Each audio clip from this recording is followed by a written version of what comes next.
All right, good morning, everybody. I'm here to talk to you today about 10 of the more interesting articles that are cropping up in the crypto space over the past couple of days.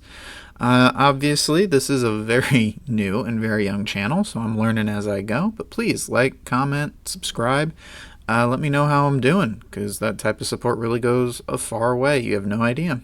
Alrighty, so let's get into things. First things first. Ethereum miners are voting to increase the network's gas limit. They did it.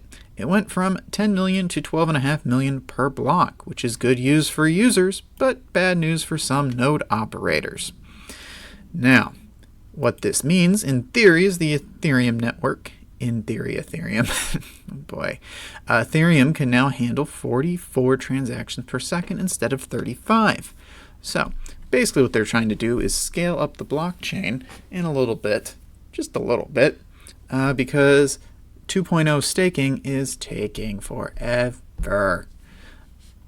However, this does mean that the block sizes on Ethereum are now larger. So in effect, miners will be working harder for the same payout. So, Bitcoin maximalists, or just, anyone who has an opinion, they usually comment the growing size of the Ethereum blockchain is a pretty fair criticism. I think it is. It could be smaller, and that's what, the Ethereum development teams are trying to accomplish with moving to staking and all this fun stuff. But that's taking way, way too long. So as miners decide about the gas limit, an increase or decrease will be subject to a hash power weighted vote. Users who benefit from higher gas limits are in charge of setting up the limit. Well, there's pros and cons. Changing the gas limit can cause further burden to the node operators, and it directs power away from the miners towards the users. And also, if it's harder for you to mine and you're less likely to mine, that inhibits the growth of the network, which can actually affect the security of it, because a large number of different nodes is pretty key in Ethereum or just any blockchain that's based off of mining, proof of work, or whatever they think up next. So there's definitely some pros and cons to this, as I keep saying, but the Ethereum miners, they voted for it. They're willing to take on that extra burden, and we'll have to wait and see how it plays out in attracting new miners to the ecosystem. But little fun little news, if you're an Ethereum user or you send Ethereum from place to place. I hold Ethereum. I sent some yesterday. Kind of nice. It might go through a little bit faster for you. All right, moving on to numero dos. XRP is not a security, declares former CFTC chairman. Now, people are freaking out about this. It's on Forbes. It's a long read. So let me kind of take you through. So Chris Giancarlo, he's the chairman of the Commodity Futures Trading Commission. Now he's a rock star of sorts. It's a stretch. But now, who was deemed crypto dad. Now that I can see. Rockstar, crypto dad, yeah. See, the only problem is he's not a regulator. He actually works for a company that Ripple, the largest single owner of XRP. So he put together a bombshell paper, according to them. So Ethereum and Bitcoin are considered to be commodities, but the status of many other cryptocurrencies is up in the air, XRP being one of them. He put together basically an argumentative paper going point by point to explain why XRP does not qualify. Cool, awesome. If it's not a security and a commodity that affects things at a business level, like at this point, most of us have moved on from this. This was the talk of 2018 and 2019. What are securities? How do you define them? Blah, blah, blah, blah, blah. Such a pain. But I just want you guys to be aware that, he's been there, he was there for a few years. He left in 2019.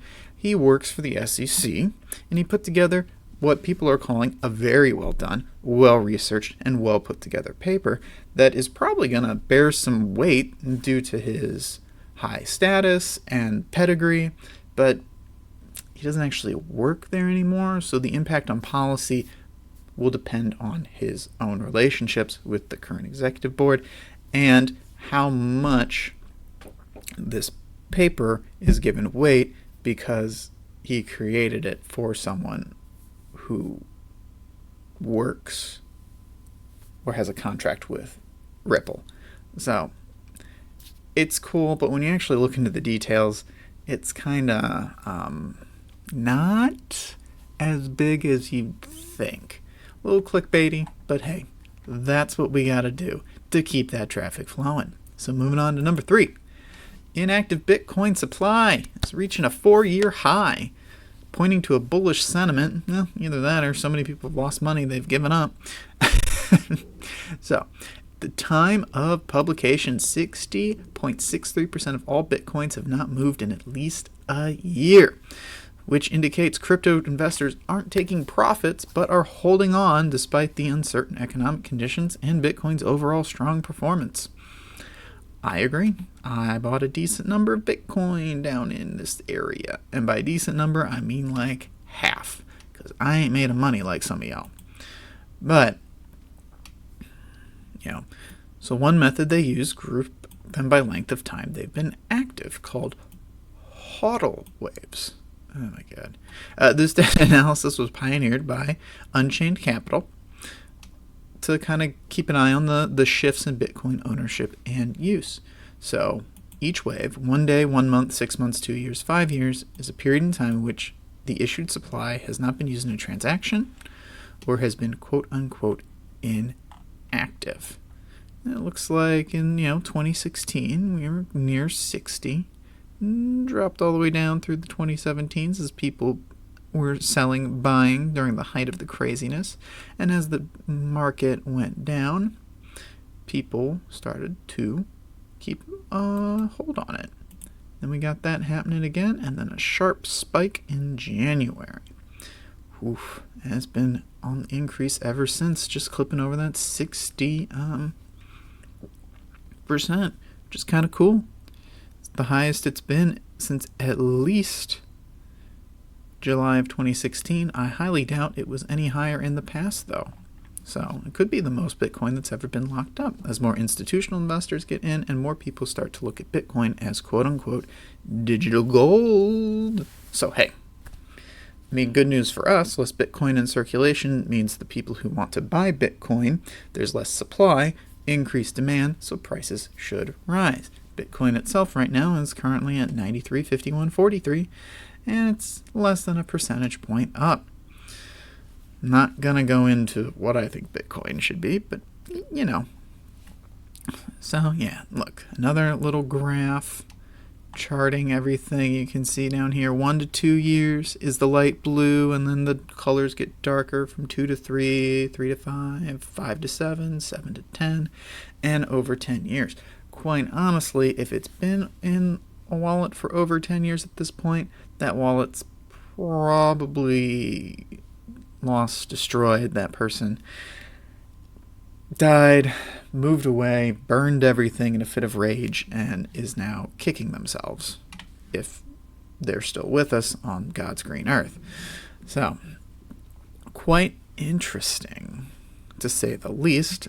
Does this actually tell us anything about the market? Some people will say yeah, based on supply and demand, but more so it's just kind of interesting to know that most people are holding on to the Bitcoin they bought, and they're not selling it. Alrighty, hey, let's move on to number 4. Chinese banks. Legal crypto traders' accounts won't be frozen as police widen a crackdown. Aww. So, China, governments like control. China likes control. Take to the prom likes control, not take to McDonald's,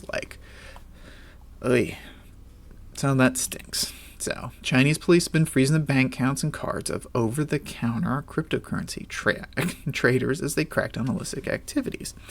Basically, over-the-counter means it's like local Bitcoins. Oh, hey, we're going to meet up in a park. You're going to give me $500, and I'm going to send you $500 worth of Bitcoin to your wallet. Really hard to track, quote unquote, for compared to what everything else in the space is when it goes from one wallet address to another on verified exchanges or wallets. So China's trying to crack down, but they're saying about 4,000. That's a fair chunk. And then the rest of the article talks about there's some people who are like, hey, yeah, so mine was frozen. Yeah, a woman, she used it to buy cryptocurrency and her account was frozen. You go to the account, the bank's like, yeah, it's frozen by the police, so you're just screwed.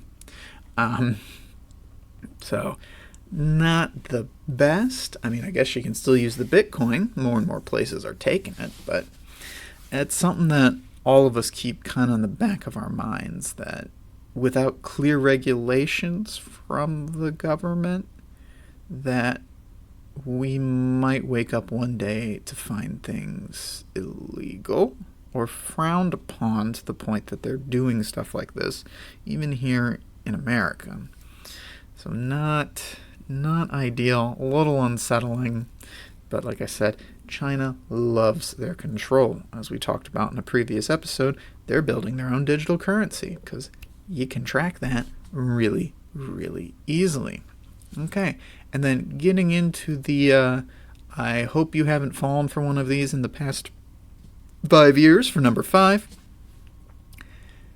Apparently, people are still sending money to these scams. So Elon Musk is the big target in America. Then also this Chamath Palihapitiya. Oh boy, I feel awful. Well, I should have probably looked up how to pronounce that. Oh well, moving on. So the number of Bitcoin giveaway scams have been increasing rapidly amongst the rising prices of cryptocurrency. And the big one is Tesla. Elon Musk. Old Muskie. Alright. So literally, you send 0.1, anywhere from 0.1 Bitcoin to 20 Bitcoin to the contribution address, and we will immediately send you back double whatever you sent us.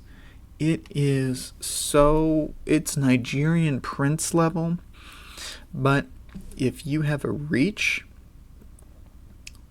where you can get, you can make one of these scams and you can hit up 10,000 different people on a platform that has crypto, if 1% of 10,000 do this, so 99% know it's a scam, know it's not a big deal, know to just scroll past it or report it, 1% of 10,000 is still 100 people. And when 1/10 of a Bitcoin is equivalent-ish to roughly $1,000, well, 10 people send you $1,000, you made $10,000 for this. So it's, and some people might send 1 or 2, or you might get some poor guy who sends all 5. Like, it stresses me out for people. But at the same time, it's such a dumb scam. It makes me angry for a lot of different reasons. So yeah, YouTube's been banning them as best they can, but they keep popping up. Because like I said, 36,000, 14,000, 26,000, 18,000. Like, all you got to do is get 0.5 to 1% to do it, and you're making such good money. And because laws are kind of vague in some countries, there's probably some dude who's doing this in some Eastern European country where $1,000 worth of Bitcoin is probably setting him up for a really good life. So, but yeah, no. Anytime you see anything like this, anytime, it's a scam. There he is. Oh, Elon Muskie. Tesla, Bitcoin. Anytime you see one of these things that if you send X, you'll get Y, it's a scam. Please, if this is the only thing you listen to in this video, skip here and listen. Oh my God. Okay. Number 6. This guy. Oh, Craig. Self-proclaimed Satoshi Nakamoto guy. He is a trip. He's another guy who, quite honestly, probably has just managed to get his name in the news and likes to keep it there so he can profit from his own celebrity. Just saying. So his lawyers released paperwork that shows that he had Bitcoin from Mt. Gox, and the indications led us to believe that he was saying he had hacked or helped hack the exchange for that Bitcoin. Oh man, it's like, really, you just admitted to hacking something? Like, again, he's trying to get his name in the news as much as possible, so they'll release weird and contradictory things just to get you talking about it. So there we go. Last week, lead maintainer of Monero, privacy coin Richard Spagini, tweeted out court documents suggesting Craig Wright's affiliation with Mt. Gox-related Bitcoin wallet known as 1FEEX. Just so we're clear, Craig Wright has just openly admitted, via his lawyers, to be the guy that stole 80k Bitcoin from Mt. Gox. So, Wright saying, no, I didn't hack it, I bought it. It was stored into February 2011, it was transferred to March. So he's saying, no, I bought it, but no other evidence or any credible evidence, such as internal or accounting records, has been put forward. Wright also stressed that Mark Kopoulos has been convicted of manipulating company records before. Bam. And there we go. Mark Kopoulos and Jed McCaleb. That document is only a text file rather than a validated Skype log.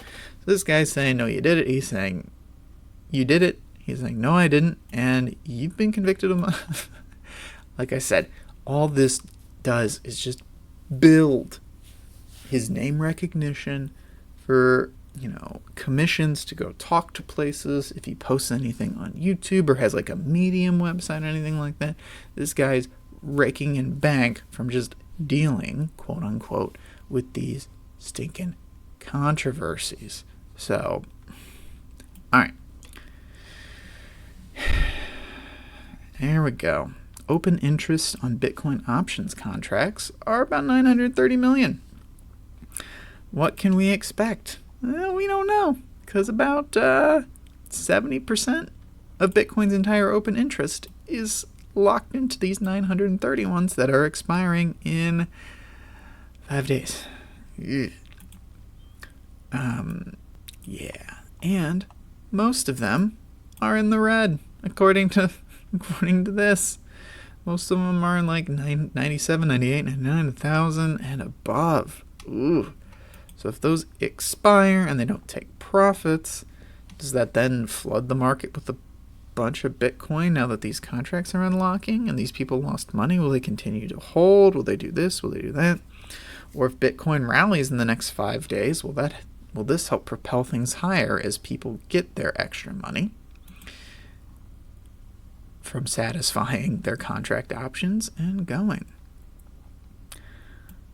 So we don't know. That's what it is. It's slightly bullish. It's slightly bullish, but we don't know.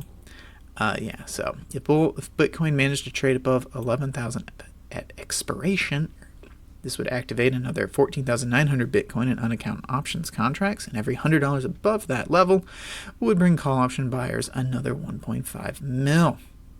Woo! Yeah.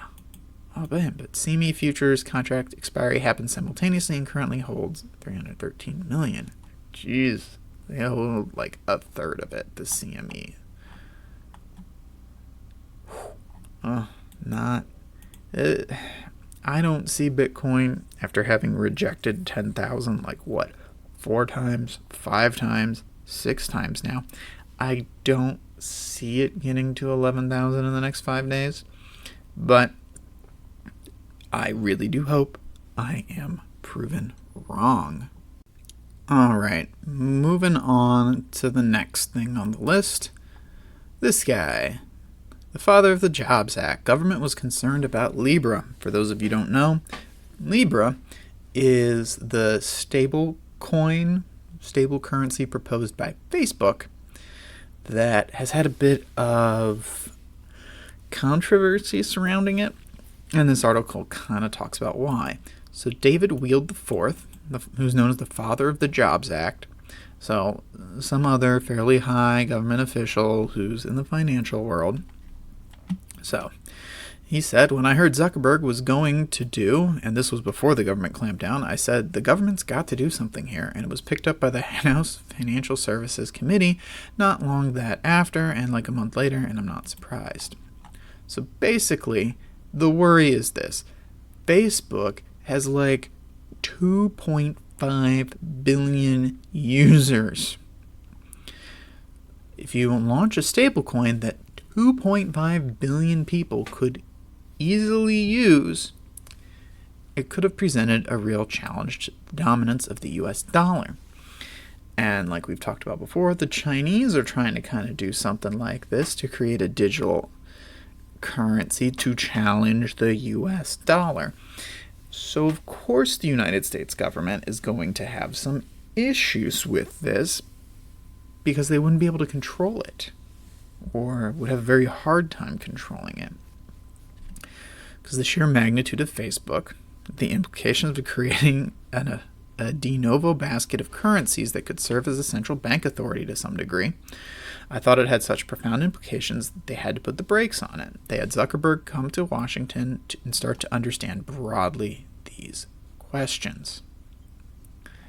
Yeah. Like, me personally, I don't want Facebook's Libra to be used by 2.5 billion people, because then what are we going to do when they have all that control? The whole point of cryptocurrency is to be decentralized, spread out. No one person or entity has control, and you can let the network decide via voting and other means how to police itself, which those are starting to be developed on things like Cardano and Ethereum with different governing capabilities. EOS, I know, had something similar. It's just unfortunate that the government, a very large central authority, had to step in to keep another body from creating an even bigger central authority de facto. Ugh. Not great. All right, let's move on. Nope. Oh, ooh, that moved. Alrighty, so article numero 9. A little bit of a debate, Bitcoin versus blockchain. So the Bitcoin versus blockchain debate has kind of been going on for a little bit. Bitcoin maximalists, they're arguing that blockchain without a cryptocurrency is just a slow database, while blockchain advocates have argued that Bitcoin only scratches the surface of what decentralized ledgers can do. Personally, I agree with both of these accounts. Yeah. A blockchain without a token or a cryptocurrency to power it or run it is just a really big, slow database. But the technology is so new, and we're in such an early stage that, yeah, we have only scratched the surface. So, I don't think Mr. Simon did a great job with this one, but whatever. So, yeah, decentralized ledger technology, which is what blockchain is, requires every node to have a full copy and to verify every transaction under consensus rules. This is a slow and complicated data structure that's inefficient and resource intensive. Yeah. Like, I don't see the problem. Like, yeah. I mean, but seriously, multiple scenarios business and governments are starting to utilize. This guy over here, Mr. Charles Hoskins, Cardano ADA bro, and he has a memorandum of understanding with like a couple African countries that Cardano is going to be like helping them develop things. So everything is moving. Technology is advancing. Someone somewhere said the cryptocurrency space right now is like the internet in 91. It's clunky, it's not user-friendly, barely anyone has it. Give it another decade. Give it to the 2030s, and we'll see where we are. So, yeah. Yeah. Right there. Rapid growth of interest in the space, primarily motivated by the release of Facebook's Libra white paper. And there it is, cropping up again, my least favorite coin. But I digress. All right, numero 10. We're going to round things out here with kind of a fun little thing that so finally, Turkish real estate firm Antalya Homes now supports Bitcoin payments. Kind of neat. So, according to a June 15th announcement, they claim to have recorded the highest value of real estate ever made using Bitcoin as a payment in Turkey. It's for a villa in Antalya. They did visuals of the house with a drone, did online viewing tours because of everything going on in the world. This sale, worth $1.25 million, was the highest valued property sale ever made by Bitcoin in Turkey. Kind of cool. Not too shabby. I mean, if I had $1.25 million in Bitcoin to spend, I probably wouldn't buy a villa in Turkey. But if I was a Turkish citizen, I might. So, I don't know. So yeah, no. Fees imposed on big transactions by traditional financial services make such payments a good use case. For instance, real estate investor Ben Shaul sold a condo in Manhattan's Upper East Side for $15.3 million, but in Bitcoin. So in October of 2019, a 150-year-old English church was offered for sale for $1.5 million worth of Bitcoin. So we're starting to get there. We're starting to move along. I, for one, am very, very excited for if Bitcoin does go to a decent price, then I might be able to do my down payment in Bitcoin when it comes time for me to buy a house, which hopefully will be sooner rather than later. But alrighty, so that wraps things up today. 10 of the more interesting articles I've come across in the past couple about the cryptocurrency space. If you're still watching at this point, thank you. Please make sure to like, comment, subscribe, all those fun things, and I'll be seeing you guys in a few days for another video. Thanks, and have a great one.